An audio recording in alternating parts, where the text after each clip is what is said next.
May 29th, 1453. Constantinople, the greatest city in the world, falls to the Ottoman Turks. 1,000 years of Roman continuity ends in fire and blood.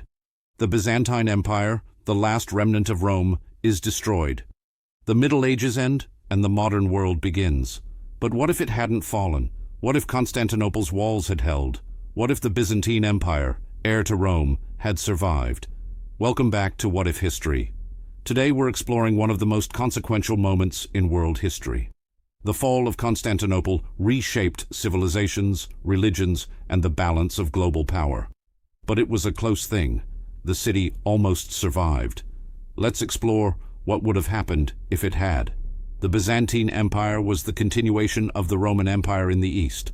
When the Western Roman Empire collapsed in 476 AD, the Eastern Roman Empire, centered on Constantinople, survived.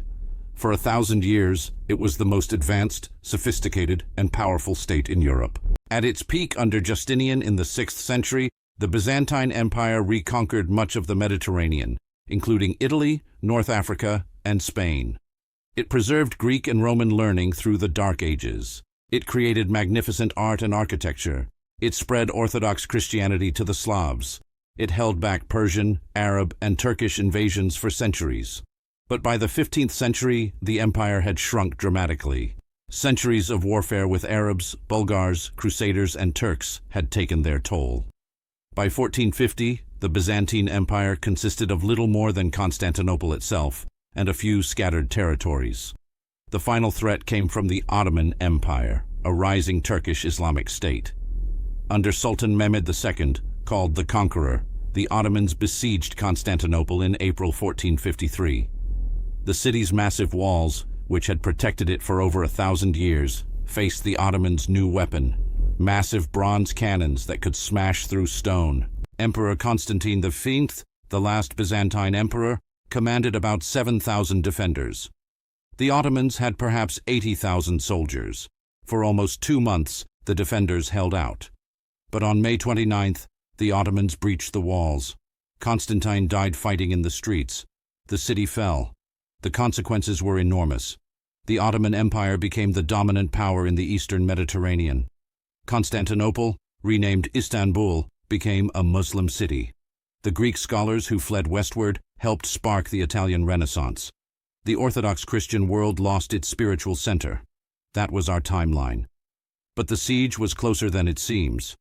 If Constantinople had received more help from the West, if the defenders had been luckier, if certain walls hadn't been breached at crucial moments, the city could have survived. So what if it had? Let's imagine that in our alternate timeline, just a few things go differently during the siege. First, the promised help from the West actually arrives. In our timeline, Venice and Genoa sent some ships, but no major army came. In this timeline, the Pope succeeds in organizing a proper crusade. By late May 1453, a fleet carrying 20,000 Western soldiers approaches Constantinople. Second, Constantine V makes a crucial decision differently. In our timeline, a small gate called the Kirkaporta was accidentally left unlocked, allowing Ottoman forces to enter. In this timeline, Constantine personally checks every gate. They all remain secure. Third, one of Mehmed's massive cannons explodes at a critical moment, killing dozens of Ottoman soldiers and destroying their siege equipment. This happens in our timeline too, but here it happens just as the Ottomans are preparing their final assault, destroying their momentum. The result? The Ottoman assault on May 29th fails. Mehmed's troops are exhausted, demoralized, and running low on supplies. When the Western fleet appears on the horizon, Mehmed makes a pragmatic decision. He lifts the siege. Constantinople survives. The Byzantine Empire lives. But this is just the beginning. What happens next? How does a surviving Byzantium reshape the next 6 centuries? Short term, Byzantine renewal, 1453 to 1500. The survival of Constantinople in 1453 is a miraculous deliverance for the Byzantines and Orthodox Christians worldwide. Constantine V, having saved his capital, becomes Constantine V the Great. His prestige is enormous. With Western help, Constantine negotiates from a position of strength. The Ottomans, having failed to take Constantinople, accept a peace treaty. The Byzantines keep Constantinople and a belt of territory in Thrace and Greece. It's not much, but it's survival. Over the next decades, the Byzantine Empire experiences a renaissance. Greek scholars who in our timeline fled to Italy remain in Constantinople. The city becomes a center of learning, combining Byzantine tradition with new ideas from the West. The printing press, invented in Germany in the 1440s, arrives in Constantinople by 1460, earlier than in our timeline. Economically, Constantinople revives. Control of the Bosphorus means control of trade between the Black Sea and Mediterranean. Byzantine tariffs and trade make the empire prosperous again. Italian merchants, especially Venetians and Genoese, invest heavily in the Byzantine economy. Religiously, the survival of Constantinople is a game changer. The Orthodox Church keeps its ancient capital. The Patriarch of Constantinople remains the most important figure in Orthodox Christianity, not just symbolically, but practically.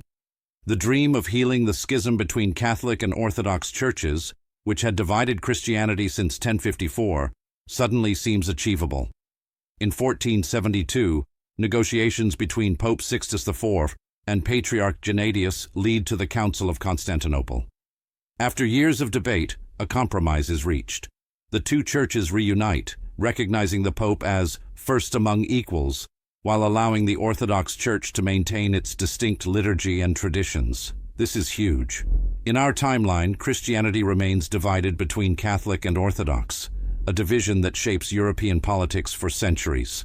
Here, that division is healed. A unified Christian church encompassing both East and West emerges. For the Ottomans, the failure to take Constantinople is a major setback. Mehmed II, humiliated, faces internal challenges. The Ottoman expansion into Europe slows significantly. Without Constantinople, the Ottomans can't easily move forces into the Balkans. Hungary and the Balkan peoples, with Byzantine support, contain Ottoman expansion. Medium term, the Byzantine-Ottoman balance, 1500–1650. By 1500, a stable balance has emerged in the eastern Mediterranean. The Byzantine Empire is not the vast realm of earlier centuries, but it's a respected middle power. Constantinople's population grows to 300,000, making it one of Europe's largest cities. The Ottomans, meanwhile, turn their attention east and south. Without access to the Balkans, they focus on conquering the Middle East and North Africa. They still become a major empire, but their center of gravity is in Asia and Africa, not Europe. This has consequences for Western Europe. In our timeline, the Ottoman threat to Eastern Europe was a major concern from the 15th to 18th centuries. Wars between the Ottomans and Habsburgs, battles like Mohacs and Vienna, shaped European history. Here that threat is greatly reduced. Eastern Europe develops more peacefully. The Protestant Reformation, which begins in 1517 with Martin Luther, happens in this timeline too, but it plays out differently. With the Catholic and Orthodox churches reunited, Protestant reformers face a more unified opposition. The Reformation is still successful in parts of Northern Europe, but its spread is more limited. Europe is split three ways: Catholic, Orthodox, Protestant, and a few holdout regions. The Byzantine Empire becomes a cultural bridge. Greek scholars in Constantinople translate Arabic and Persian texts into Latin, making Islamic scholarship available to Western Europe. Byzantine diplomats mediate between Christian Europe and the Islamic world. Constantinople becomes a center of cosmopolitan culture. The age of exploration proceeds differently. In our timeline, the Ottoman conquest of Constantinople in 1453 cut off traditional trade routes to Asia, motivating Europeans to find sea routes to India and China. This led to Columbus's voyage in 1492 and the discovery of the Americas. Here, with Constantinople still in Christian hands, Asian trade continues through traditional routes. The economic pressure to find sea routes is reduced. Columbus might still sail, but perhaps a decade later. The colonization of the Americas is delayed, giving indigenous civilizations more time to develop. Long-term, Byzantium in the modern world, 1650–1900. By the 17th and 18th centuries, the Byzantine Empire has evolved into a constitutional monarchy. The emperor shares power with a senate drawn from nobles, merchants, and church leaders. It's not democracy, but it's more representative than most European monarchies of the era. Intellectually, Constantinople rivals Paris, London, and Amsterdam. The Enlightenment, which emphasizes reason, science, and individual rights, flourishes in Byzantine universities. Greek becomes a major language of science and philosophy, alongside Latin and French. The Industrial Revolution begins in Britain around 1760, as in our timeline. But it spreads to the Byzantine Empire quickly. By 1800, Constantinople has factories, steam engines, and industrial production. The empire modernizes economically, while maintaining its ancient traditions culturally. Politically, the 19th century brings challenges. Nationalism rises throughout Europe, threatening multi-ethnic empires. The Byzantine Empire, ruling over Greeks, Slavs, Armenians, and others, faces these pressures. But the empire adapts. In 1848, a new constitution grants autonomy to different ethnic regions while maintaining overall Byzantine sovereignty. The Ottomans, meanwhile, go into decline earlier than in our timeline. Without the wealth and strategic position of Constantinople, they're weaker. By 1850, the Ottoman Empire is fragmenting, with Arab provinces gaining autonomy or independence. Russia's development is different. In our timeline, Russia saw itself as the Third Rome, the protector of Orthodox Christianity after Constantinople fell. Moscow claimed to be the new center of Orthodoxy, but here, Constantinople never fell. Russia remains important but doesn't claim to be the heir to Byzantium. Russian identity develops differently, perhaps less messianic and imperial. The Balkans are more stable. In our timeline, the decline of Ottoman power created a power vacuum in the Balkans, leading to numerous wars in the 19th and 20th centuries. Here, the Byzantine Empire provides continuity and stability. Countries like Serbia, Bulgaria, and Greece emerge peacefully as autonomous regions within a Byzantine framework, similar to the British Commonwealth. Modern. What would our world look like today if the Byzantine Empire had never fallen? Constantinople, or Byzantium, would be one of the world's great cities, rivaling New York, London, and Paris. With a population of perhaps 15 million in its metropolitan area, it would be the cultural, economic, and political capital of southeastern Europe. The Orthodox Church would be more unified and influential. Without centuries of Ottoman rule fragmentating Orthodox Christianity into national churches, you'd have a stronger, more centralized Orthodox Church based in Constantinople. It might have 2 billion members, making it comparable in size to Catholicism. Greece would be more powerful. In our timeline, Greece was under Ottoman rule for 4 centuries, emerging as an independent nation only in 1832. Here, Greece has been the core of a continuing Byzantine state. Modern Greece might be a major European power with 60 or 70 million people, not the small nation of 10 million that exists in our timeline. Turkey might not exist. The modern Turkish nation-state was built on the ruins of the Ottoman Empire after World War I.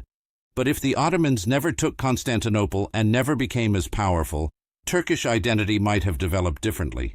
You might have multiple Turkish states in Anatolia and Central Asia, rather than one unified Turkey. Islam and Christianity might have better relations. Constantinople served as a bridge between civilizations.